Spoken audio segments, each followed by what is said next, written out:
Do you have any feelings about the year 2026? Not from the calendar, not from the goals you wrote in your notebook, but from a very subtle movement inside, a feeling that your old life has begun to feel tight, while something new is quietly calling your name. As if you have arrived at the edge of a new chapter, but still don't know where the next door is.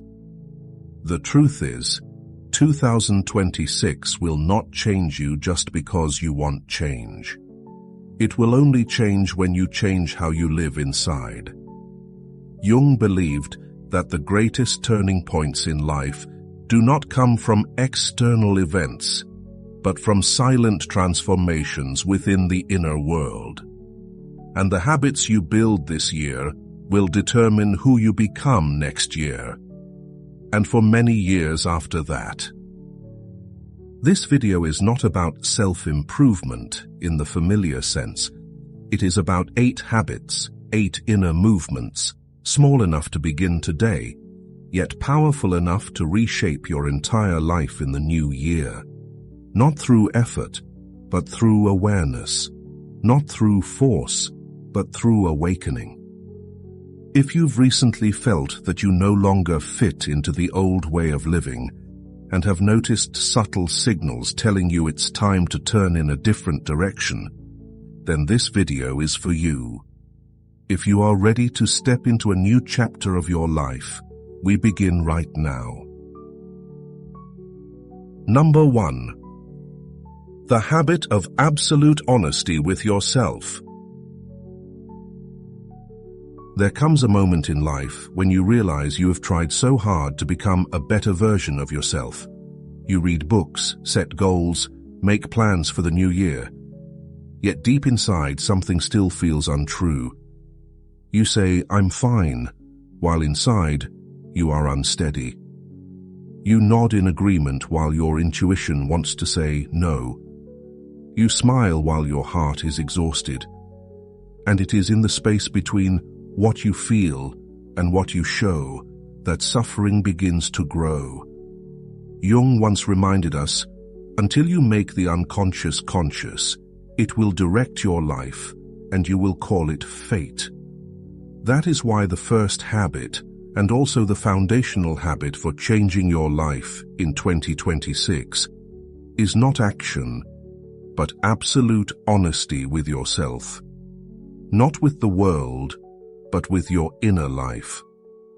Being honest with yourself is not saying everything you think, but daring to admit what you know yet pretend not to know. That you are in a job that has drained you, yet you keep saying just a little more. That you are in a relationship without love anymore, yet you tell yourself, maybe I'm asking for too much. That you are tired, lost, yet comfort yourself by thinking, everyone feels this way. These self-soothing phrases sound reasonable, but they pull you further away from your soul.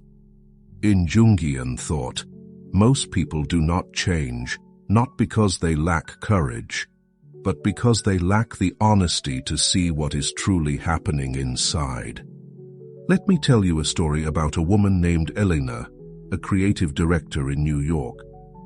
She had everything many people dream of: a prestigious job, a stable relationship, a schedule planned down to the minute. But one morning in her usual cafe, tears suddenly fell without her knowing why. Everything was fine, yet inside she felt empty.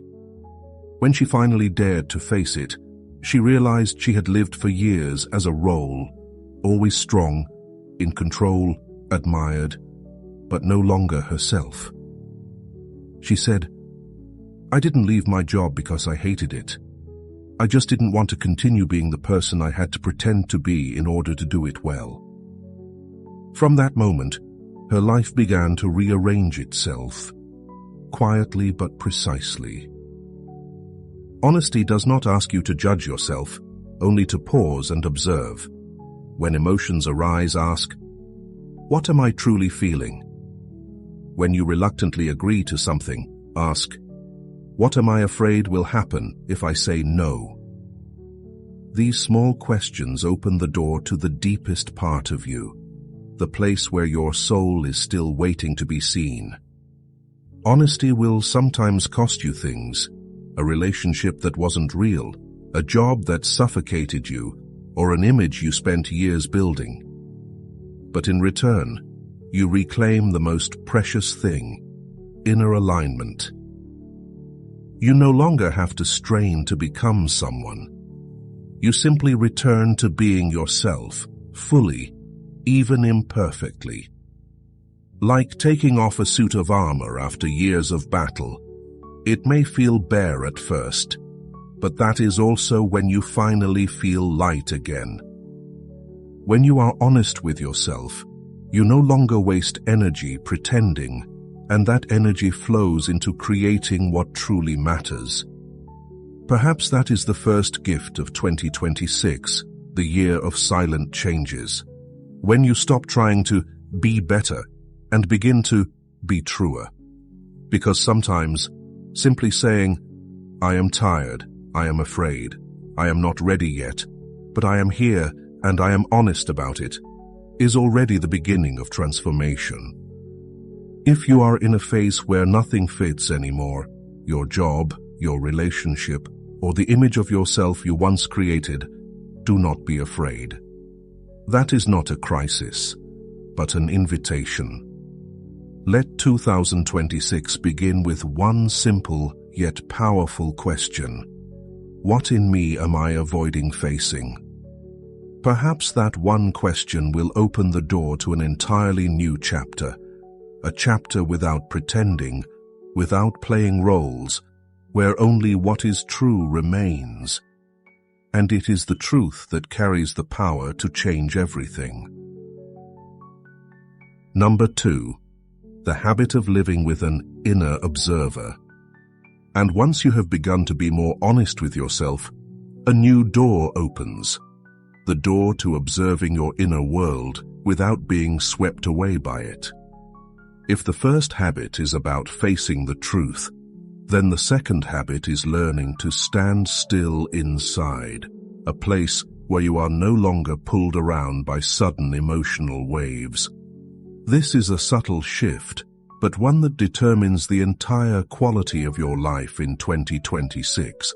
Because according to Carl Jung, a person becomes truly mature when they know how to observe their emotions instead of becoming them.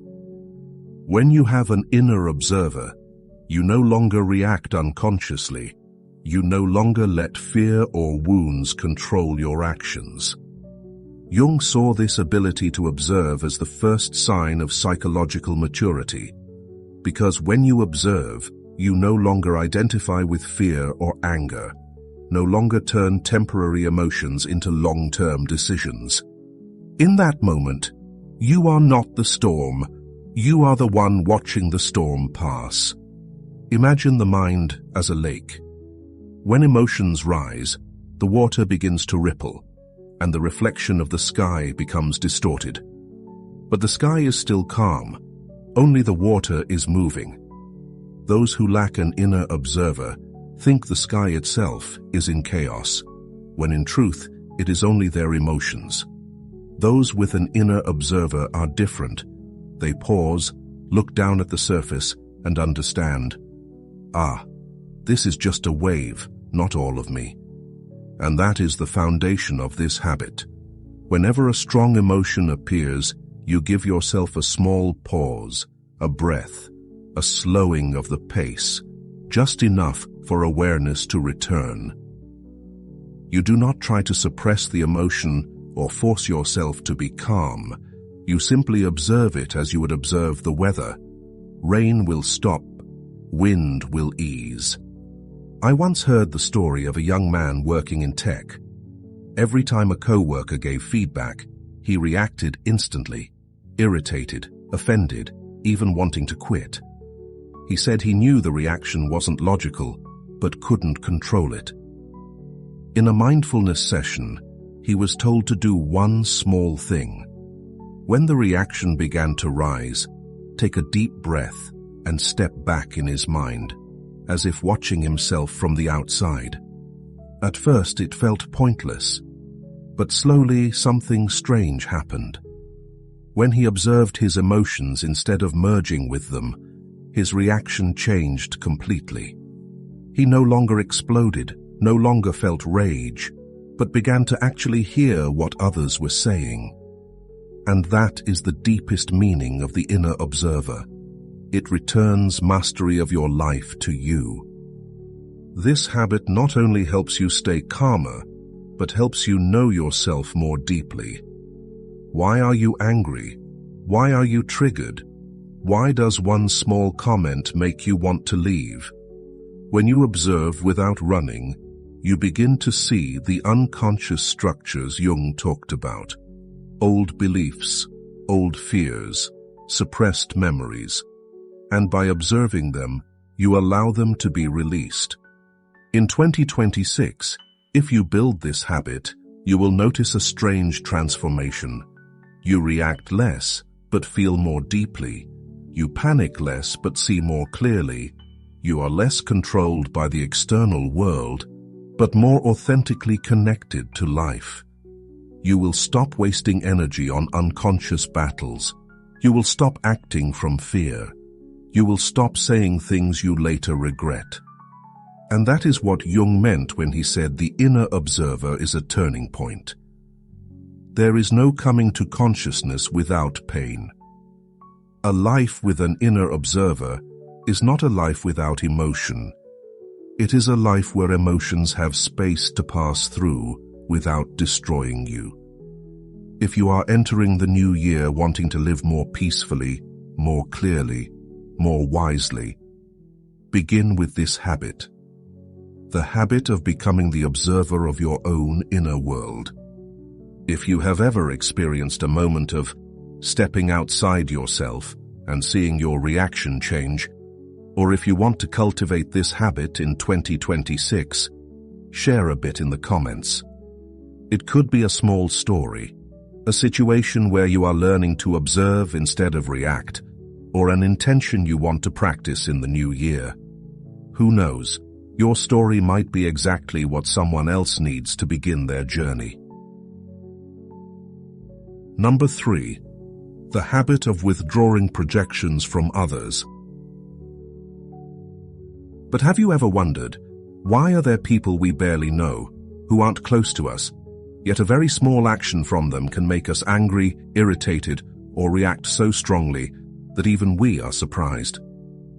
If the second habit helps you observe emotions without being swept away, then the third habit helps you look deeply into the origin of those emotions. Because to change your life in 2026, you cannot simply observe emotions. You must understand why they arise.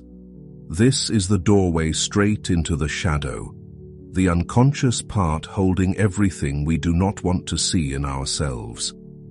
Jung once said, "Everything that irritates us about others can lead us to an understanding of ourselves." Once you understand projection, you no longer live as a victim of your own instinctive reactions. You begin reclaiming mastery over yourself. Projection occurs whenever we place onto others the qualities, fears, or desires we refuse to acknowledge within. And because we don't recognize our own intense reactions, we blame, we rage, we feel disappointed, we feel hurt, while what is truly being awakened is a part of us we have not yet allowed to be seen. This habit begins with one simple question, but one that has the power to release the unconscious. Which part of me am I projecting onto them?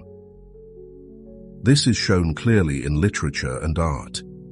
In Dr. Jekyll and Mr. Hyde, Dr. Jekyll hates Hyde and sees Hyde as an external villain destroying his life. But the truth is, Hyde is the instinctual dark part Jekyll refuses to acknowledge.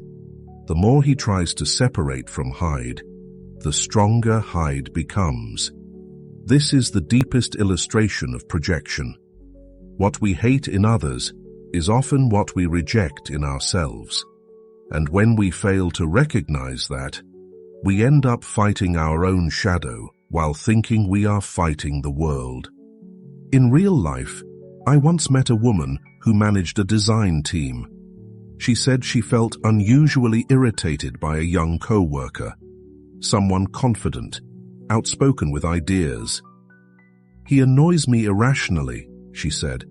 "Just hearing his voice makes me want to argue." In a coaching session, I asked, "Is what annoys you about him something you once wanted to express, but no longer allow yourself to?" She froze. After a few moments, she said, "I used to be bold when I started, but after being criticized a few times, I held myself back. Maybe I'm angry at myself for not daring to be that way anymore." From that moment, her irritation dissolved by half, because she understood the problem wasn't the other person, it was her suppressed part wanting to be seen. When you begin withdrawing projections, the world becomes far less frightening. Those who make you angry are no longer villains, they become mirrors. Those who make you jealous are not threats. They are reminders of the strength you have yet to unlock. Those who make you want to run away become doors to unhealed wounds. And the people you think are too free, too direct, too dreamy, too ambitious, might simply be the parts of your soul you have temporarily abandoned. Practicing this habit in 2026 will transform the quality of all your relationships, not because others change, but because you begin seeing the map of your inner world more clearly. When someone triggers you, instead of reacting, you pause and ask, "Does this emotion belong to them, or to the part of me I have not yet faced?" That question is like turning on the light in a dark room. The darkness doesn't disappear immediately, but you begin to see the path. And once you see the path, you are no longer led by the unconscious. And that is why Jung considered withdrawing projections a milestone of psychological maturity. Because when you see yourself in your reactions to the world, you finally begin to truly appear in your own life, clearer, more conscious, and freer than ever. Number 4. The habit of following what gives you a sense of meaning. There is a truth few people realize. Many of our emotions do not arise from our true needs, but from expectations, pressure, or old structures of our lives. And when you begin to observe this, when you see your inner map more clearly, a natural movement appears. You realize it is time to release what does not belong to you and return to what truly feels meaningful. This leads to the habit Jung saw as the foundational energy of all growth, following what awakens a sense of meaning within you. Jung affirmed that human beings cannot live without meaning. Not goals, not achievements, but meaning is what keeps the soul alive.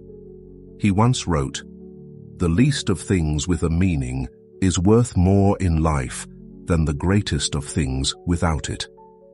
When the soul loses its sense of meaning, a kind of spiritual paralysis begins. We are tired but don't know why. We are busy but don't feel alive. We achieve but feel empty. This is the sign that the soul has strayed from the path meant for it. On a scientific level, research by psychologist Viktor Frankl and modern positive psychology shows when people do what feels meaningful to them, the brain releases serotonin and oxytocin, chemicals that increase satisfaction and deepen connection with life. Meanwhile, when we do things only because we should, the brain releases cortisol, the stress hormone that exhausts us even when the task isn't truly heavy. In other words, meaning is not a spiritual luxury, it is a biological need. A viewer of the channel, a software engineer, once shared that she stayed in her old company for years simply because it was stable. She said she woke every morning feeling heavy, yet didn't know why, because the job wasn't too stressful and the salary was good.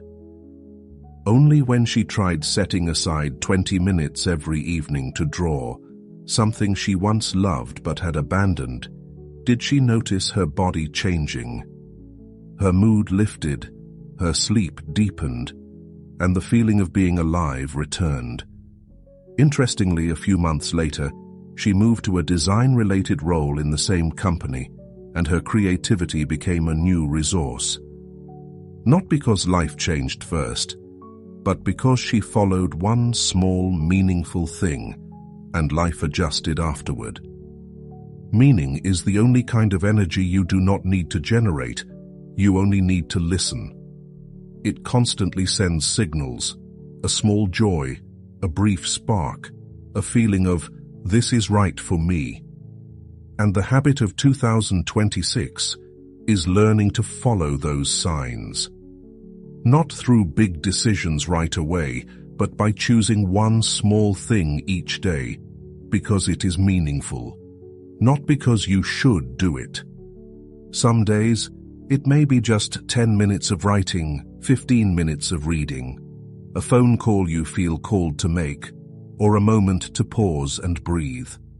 What matters is not the size of the action, but its honesty with your soul.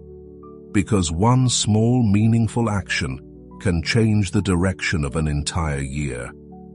And these small choices will shape your journey through 2026.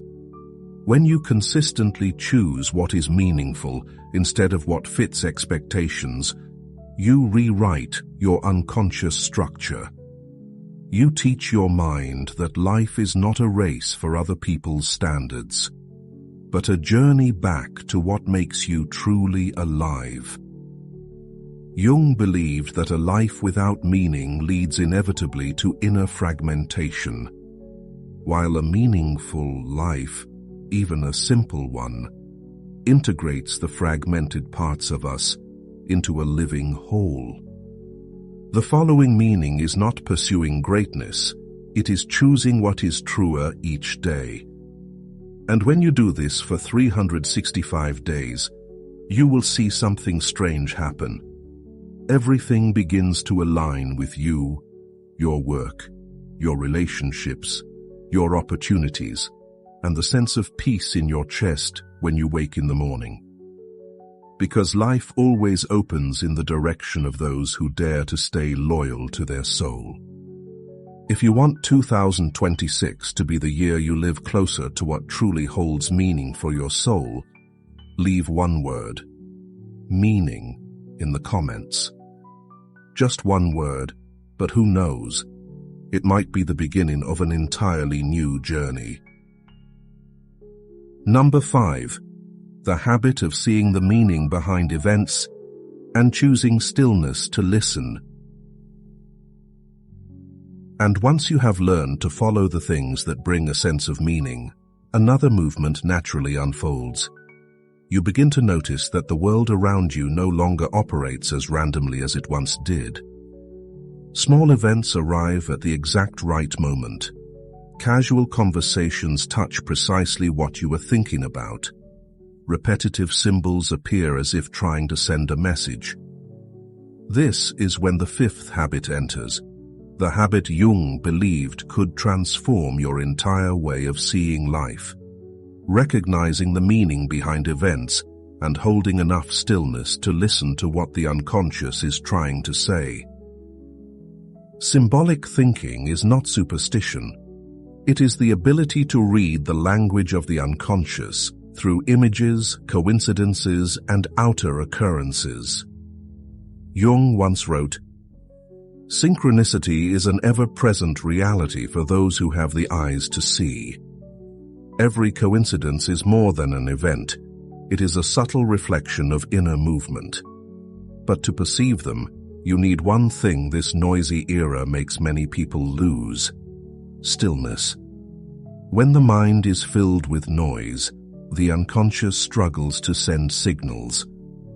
When the ego is busy trying to control everything, you cannot see the direction the self is revealing.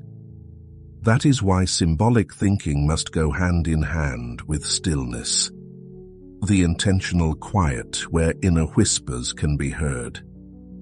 In a Jungian therapy session, I once heard the story of a woman working in customer service, a high-pressure job she had maintained steadily for years. Until one period, she kept encountering the same message.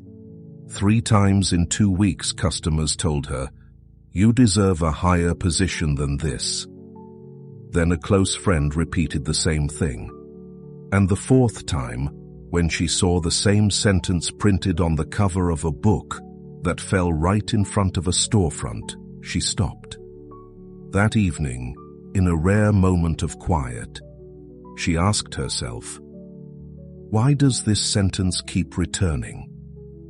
And for the first time, she admitted that she had wanted to try for a higher role, but always held back out of fear of failure.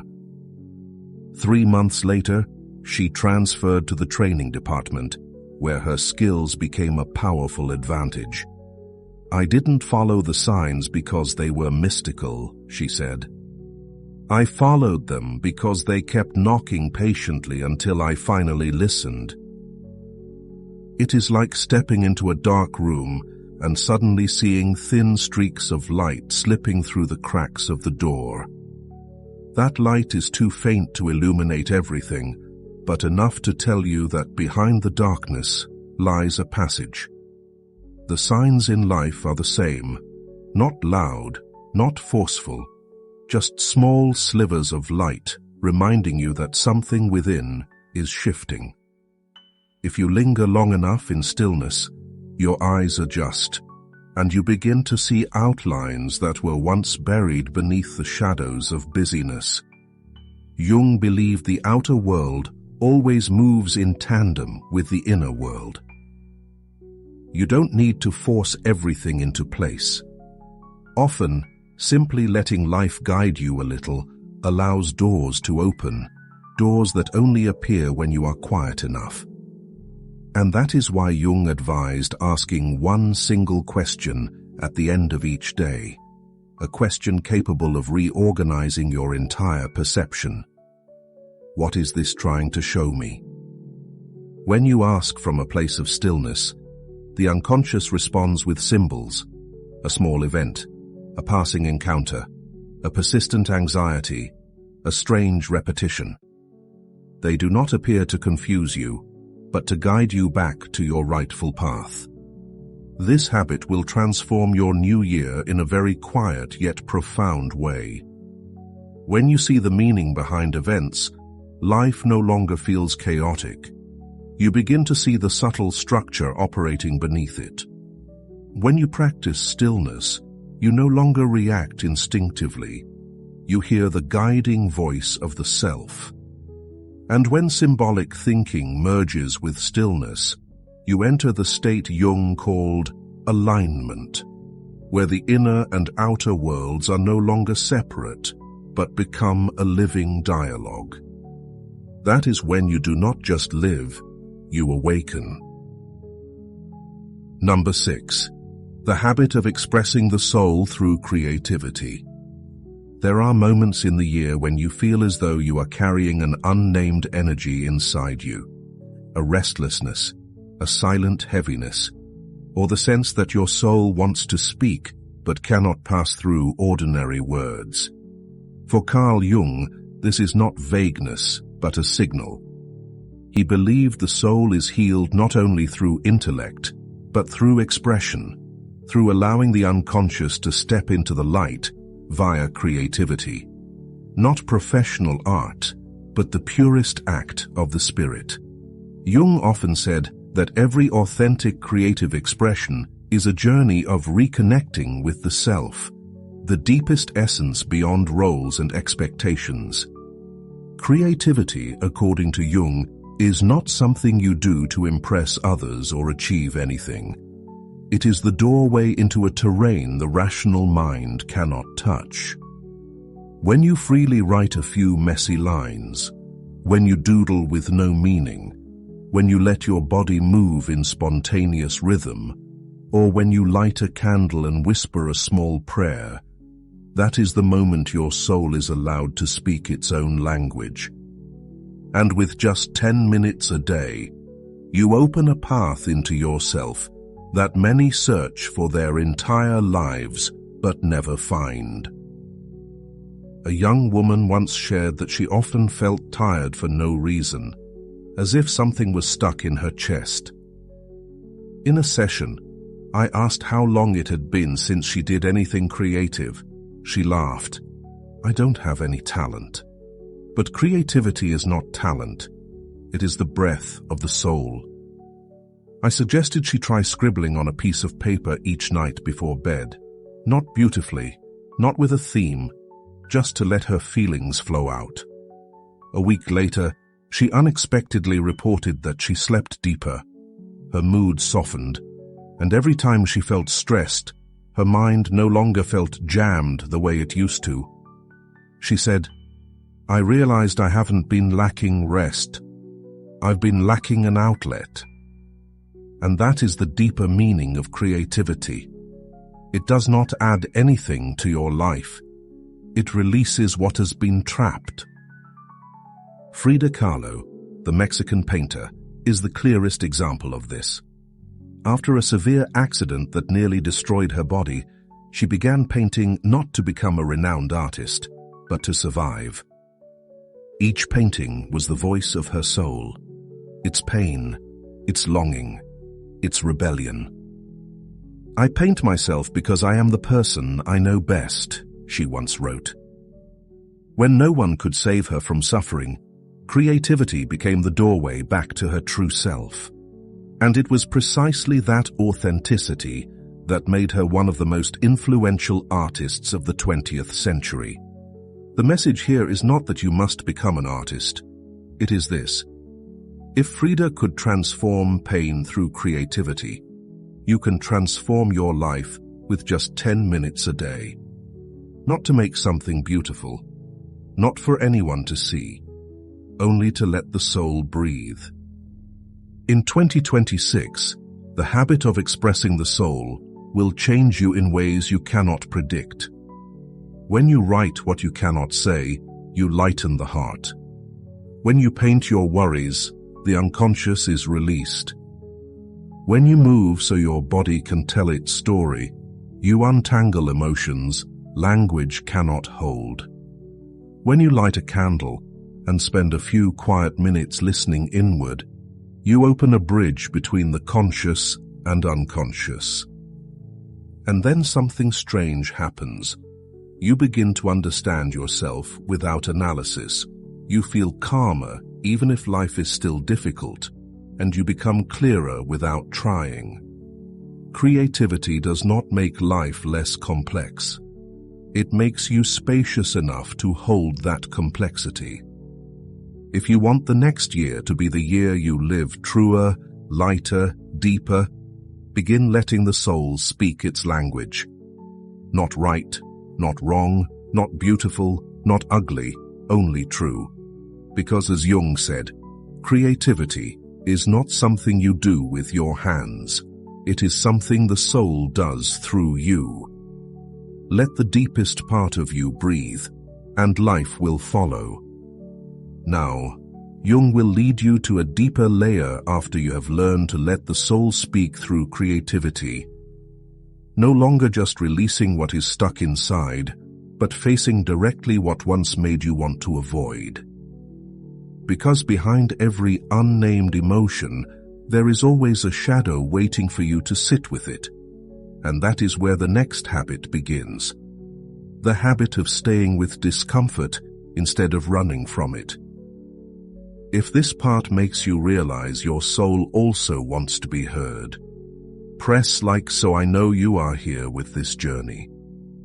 Just one gentle touch, but who knows? It might be the first step toward letting creativity become your new breath in 2026. Number 7. The habit of sitting with discomfort instead of running from it. Discomfort is not a sign you are going the wrong way. It is a sign you are approaching the boundary of an old version of yourself. But people usually choose old responses: avoidance, shutting down emotions, distracting themselves with work, food, social media, or rationalizing everything to avoid feeling. These methods help in the moment, but they keep you trapped in the same loop. Sitting with discomfort means allowing the body and mind at least 2 minutes a day to simply feel without fixing, without avoiding, without judging. It is not pain, it is a doorway. As Jung once said, one does not become enlightened by imagining figures of light, but by making the darkness conscious. Neuroscience explains this clearly. When you avoid emotions, the brain activates the sympathetic nervous system, survival mode, causing a fast heartbeat, shallow breath, and high cortisol. But if you sit with the emotion for just 90 to 120 seconds, the anxiety region of the brain begins to calm, and the body shifts into recovery mode. Emotions do not need you to fix them, they need you to see them. And once seen, they settle on their own. In a group sharing session, a woman said she always felt not beautiful enough. Every time she walked past a mirror, she either looked quickly or avoided it entirely, as if her reflection could hurt her. One morning, instead of bypassing the familiar discomfort, she decided to stand in front of the mirror for 2 minutes. No adjusting her hair, no fixing her clothes, no forcing a smile. Just letting the tightness in her chest appear fully. And in that moment, an old memory returned. The careless comments about her appearance when she was young, the teasing that led a child to believe something was wrong with her. She realized the discomfort was not coming from the mirror, but from a wound that had never been seen. And when the defenses softened, she unexpectedly noticed something she had never allowed herself to see. In the gentle lines of that face, she had a beauty uniquely her own, a beauty no one else could possess. Just 2 minutes of not running away allowed her to touch a part of herself she had avoided for years. The habit of sitting with discomfort makes you someone capable of holding your own experiences. Because discomfort is only the first layer. Beneath it lies an unmet need, an unnamed fear, an unhealed memory, or a part of the soul trying to speak. When you run, you see only the pain. When you stay, you see the message. Sitting with discomfort is like placing your hand into cold water you once thought would numb you. But when you keep it there for just one breath longer, you realize it is simply cool water trying to get to know your skin. In 2026, if there is one habit that can restructure your inner world quietly but profoundly, it is this one. Just 2 minutes a day to feel without fixing, to sit without fleeing, to listen without judging, and you will begin to sense subtle movements within. Fewer reactions, less panic, more clarity. You will see parts of yourself you once feared touching. You will learn to stand upright in the waves instead of being swept away. And one day, you will realize what the Jungian journey has always pointed toward. Beneath that layer of discomfort, there is always a part of you waiting to be reborn. Number 8.